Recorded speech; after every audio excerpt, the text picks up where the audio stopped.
Hi students అందరికీ welcome back to my YouTube channel TS let's YouTube channel. ఈరోజు ఈ వీడియోలో వచ్చేసరికి ఏంటి అంటే తెలంగాణకు సంబంధించిన ఎప్సెట్ 2024కు సంబంధించి విద్యార్థులు ఎవరైతే ఉన్నారో చాలామంది విద్యార్థులకి ఈ విషయాలైతే కూడా చాలామందికి తెలియదండి. అవి ఏంటి అనేది కూడా ఇప్పుడు చెప్తాను ఇక్కడ చూడండి. చాలామంది స్టూడెంట్స్‌కి అసలుకి ఫ్రీ సీట్ అనేది ఎప్పుడు అంటే ఎన్ని మార్క్స్‌కి వస్తుంది? నెక్స్ట్ వచ్చేసరికి గవర్నమెంట్ కాలేజ్‌లో సీట్ రావాలి అంటే గవర్నమెంట్ కాలేజ్ అని నేను చెప్తున్నానండి. గవర్నమెంట్ కాలేజ్ అంటే ఇప్పుడు టాప్ ప్రైవేట్ యూనివర్సిటీ అంటే యూనివర్సిటీస్ అండి. ఇప్పుడు నార్మల్‌గా ఉస్మానియా యూనివర్సిటీ కానివ్వండి. ఇలాంటి యూనివర్సిటీలో రావాలి అంటే మనకి ఎన్ని మార్క్స్ వచ్చుండాలి? ఎన్ని మార్క్స్ వస్తే మనకి కాలేజ్‌లో సీట్ వస్తది? అండ్ నెక్స్ట్ వచ్చేసరికి బెస్ట్ టాప్ ప్రైవేట్ కాలేజెస్‌ని ఇక్కడ మెన్షన్ చేశాను కదా! ఎవరైతే గవర్నమెంట్ కాలేజ్‌లో సీట్ రాలేదు అంటే ఇప్పుడు ప్రైవేట్ కాలేజ్‌కి ట్రై చేస్తారు కదా! మరి ఆ ప్రైవేట్ కాలేజ్‌లో రావాలి అంటే మినిమమ్ ఎంత మార్క్స్ వచ్చుండాలి? మనకి మంచి కాలేజ్ రావాలి అంటే అనేది కూడా క్లారిటీగా ఈ వీడియోలో చెప్తాను. వీడియో కూడా ఎక్కడ స్కిప్ చేయకుండా వీడియోనైతే పూర్తిగా చూడండి. ఛానల్‌కి కొత్తగా వచ్చినట్లయితే మాత్రం సబ్స్క్రైబ్ చేసుకొని పక్కన ఉన్న గంట సింబల్ ఆన్‌లో పెట్టుకోండి. ఇలాంటి వీడియోస్ ఇంకెన్నెన్నో వస్తూ ఉంటాయి కాబట్టి. ఇంకా ఏమాత్రం కూడా ఆలస్యం చేయకుండా లెట్స్ టాపిక్‌లోకి అయితే వెళ్ళిపోదాం.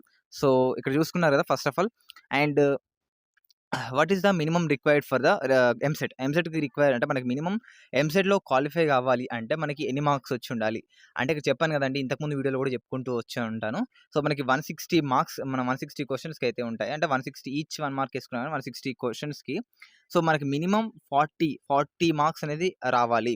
160లో మీకు 25% అంటే మీకు 40 మార్క్స్ అయితే వచ్చుండాలి. ఇలా వస్తేనే మీరు క్వాలిఫై. ఎవరు క్వాలిఫై అంటే ఓన్లీ ఇది బీసీ, ఓసీలకు మాత్రమే. బీసీలో అన్ని కేటగిరీస్‌కి అదేవిధంగా ఓసీలో వీళ్ళకి మాత్రమే ఈ యొక్క రూల్ అన్నమాట. మరి ఎస్సీ, ఎస్టీలకి ఎలా అంటారా? ఎస్సీ, ఎస్టీలకు మాత్రం ఎట్లాంటి క్వాలిఫైయింగ్ మార్క్స్ అయితే లేవు. వాళ్ళకి ఎన్ని వచ్చినా గాని వాళ్ళు క్వాలిఫై అవుతారు. వాళ్ళకి ఏదో ఒక సీట్ అయితే రావడం జరుగుతుంది. మరి నెక్స్ట్ వచ్చేసరికి మనకి ఇందులో 3 స్టెప్స్ చెప్పాననగా. ఫస్ట్ స్టెప్ వచ్చేసరికి ఫ్రీ సీట్. ఈ ఫ్రీ సీట్ అనేది ఎవరికొస్తుంది అని ఇక్కడ చెప్తానండి. ఫస్ట్ ఆఫ్ ఆల్ ఎస్సీ, ఎస్టీలు ఎవరైతే ఉన్నారో వాళ్ళకి ఎంత ర్యాంక్ వచ్చినా గాని వీళ్ళకి ఫ్రీ సీట్ అనేది రావడం జరుగుతుంది. వాళ్ళకి ఫుల్ ఫీ రీయింబర్స్‌మెంట్ అయితే ఉంటుందన్నమాట. వాళ్ళు ఎట్లాంటి ఒక్క రూపాయి కూడా కట్టాల్సిన అవసరం అయితే కూడా లేదు. ఇది ఎస్సీ, ఎస్టీలకి. మరి బీసీలకు, ఓసీలకు అంటారా? బీసీలకు, ఓసీలకి ఒక రూల్ ఉందండి. మీకు అండర్ 10,000 లోపు అంటే మీకు 10,000 లోపు గాని ర్యాంక్ వస్తే అది బీసీ అయినా, ఓసీ అయినా ఎవరికైనా గాని మీకు ఫ్రీ అంటే మనకి ఫ్రీ కాలేజ్ అయితే ఉంటదనమాట. మీకు ఎట్లాంటి మీరు ఎంత అంటే రూపాయి కూడా కట్టాల్సిన అవసరం లేదు. వాళ్ళకి ఫుల్ ఫీ రీయింబర్స్‌మెంట్ అయితే కూడా ఉంటది. ఇదొక ఆప్షన్ అయితే కూడా ఉంది. అబోవ్ 10,000 వచ్చిన వాళ్ళకి మాత్రం ఖచ్చితంగా వాళ్ళు డబ్బులు కట్టాల్సిందే. వాళ్ళకి రీయింబర్స్‌మెంట్ అయితే కూడా అంటే ఉంటది. బట్ మరి ఫుల్ ఫీ రీయింబర్స్‌మెంట్ అయితే కూడా ఉండదు. ఇది ఓవరాల్‌గా ఇన్ఫర్మేషన్ అన్నమాట. అండ్ ఇక్కడ చూస్తున్నారు కదా! ఒకవేళ మీరు మరి 10,000 లోపు ర్యాంక్ రావాలి అంటే బీసీలకు, ఓసీలకు ఎంత రావాలి అనేది ఇక్కడ చెప్తానండి.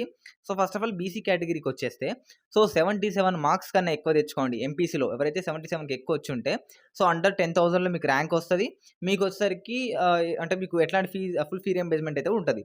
అండ్ బీసీలో ఎవరైతే ఉన్నారో వీళ్ళకి మినిమమ్ 85 అంటే మినిమమ్ మీరు ఎంసెట్‌లో 85 అబోవ్ ఉంటే మీకనేది ఫుల్ ఫీ రీయింబర్స్‌మెంట్ ఉంటది. అండ్ ఎవరైతే ఇప్పుడు ఓసీల గురించి చూసుకుందామండి. ఓసీల గురించి చూసుకుంటే మనకి ఇక్కడ ఎంపీసీలో చూసుకుంటే మీకు 77 ప్లస్సే రావాలి. ఇందులో కూడా సేమ్ 88, 85 ప్లస్ వస్తేనే మీకు ఫుల్ ఫీ రీయింబర్స్‌మెంట్‌కి అయితే కూడా ఎలిజిబుల్ అవుతారు. ఇది ఓన్లీ స్పెషల్‌గా బీసీ కేటగిరీస్‌కి అదేవిధంగా ఓసీ, ఈడబ్ల్యూఎస్ వాళ్ళకి మాత్రం ఇలా అన్నదన్నమాట. అండ్ నెక్స్ట్ వచ్చేసరికి గవర్నమెంట్ కాలేజెస్. ఇప్పుడు ఈ టాపిక్ ఎందుకు చెప్తున్నానంటే జనరల్‌గా చాలా మందికి అంటే టాపర్స్ అంటే నార్మల్‌గా వీళ్ళు మొత్తం అంటే చిన్నప్పటి నుంచి అనుకుంటారు కదండీ! చదివితే మంచి కాలేజ్‌లో చదవాలి అండ్ మనకి గవర్నమెంట్ కాలేజెస్‌లో చదవాలని ఇలా అనుకుంటారు కదా! వీళ్ళకి మాత్రం ఈ గవర్నమెంట్ కాలేజెస్‌లో సీట్ రావాలి అంటే మినిమమ్ మార్క్స్ అనేవి ఎంతొచ్చి ఉండాలి అనేది ఇప్పుడు చెప్తాను వినండి. First of all government colleges అంటే ఏంటి? జవహర్లాల్ అంటే మనకి జేఎన్‌టీయూ హైదరాబాద్ గానివ్వండి, ఉస్మానియా గానివ్వండి, మంచి గవర్నమెంట్ కాలేజెస్ కానివ్వండి, ఇలా ఇంకా చాలా ఉన్నాయండి యూనివర్సిటీస్. ఎక్సెట్రా మీకు చాలా ఎన్నైనా కావచ్చు. మరి ఇట్లాంటి గవర్నమెంట్ వాటికి మీరు ట్రై చేయాలి అనుకుంటే మీకు మినిమమ్ ఎన్ని మార్క్స్ వచ్చి ఉండాలనేది ఇప్పుడు చెప్తాను. ఎస్సీ, ఎస్టీ‌లకొచ్చేసరికి మినిమమ్ 70-75 మార్క్స్ అయితే వచ్చి ఉండాలి. ఇలా అయితేనే వీళ్ళకి ఇది ఒక గవర్నమెంట్ కాలేజెస్ అనేది వచ్చే ఛాన్సెస్ అయితే ఉన్నాయి. మరి బైపీసీకి చూసుకుంటే 75-80 మధ్యలో అయితే కూడా వీళ్ళకైతే కూడా రావాలి. అండ్ నెక్స్ట్ వచ్చేసరికి బీసీ అంటే ఇప్పుడు బీసీ కేటగిరీస్ ఎవరైతే ఉన్నారో వీళ్ళకొచ్చేసరికి మినిమమ్ మనకి 78-83 ప్లస్ ఉంటేనే వీళ్ళకైతే ఈ యొక్క గవర్నమెంట్ కాలేజ్‌లో సీట్ అనేది వచ్చే అవకాశాలు అయితే ఉన్నాయండి. అండ్ బైపీసీలో కూడా మీరు ఇక్కడ చూసుకుంటే 82-86 ప్లస్ వస్తే మాత్రం మనకి వచ్చే ఛాన్సెస్ అయితే ఉన్నాయి. ఇక మనం ఇక్కడ పోతే మనకి ఓసీ.